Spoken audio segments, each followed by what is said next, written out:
केंद्र सरकार तेल, गॅस सगळ्या गोष्टीची काळजी घेते आहे। आंतरराष्ट्रीय परिस्थिती आपल्या सगळ्यांना माहिती आहे, तरीही कुठेही तुटवडा पडू नये म्हणून सर्व प्रकारच्या उपाययोजना चाललेल्या आहेत। कोणीही अफवा पसरवू नये, कोणीही अफवेवर विश्वास ठेवू नये। अफवेवर विश्वास ठेवून जर साठेकरण आपण सुरू केलं तर परिस्थिती खराब होईल।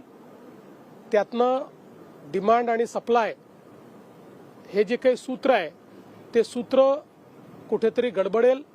आणि म्हणून माझी सर्वांना विनंती आहे, कुठल्याही अफवेवर विश्वास ठेवू नका। माध्यमांनाही विनंती आहे, नवनवीन गोष्टी ज्या कुठेही त्याचा पुरावा नाही अशा गोष्टी दाखवून लोकांमध्ये पॅनिक तयार करू नका। केंद्र सरकार या संदर्भात उचित काळजी घेत आहे।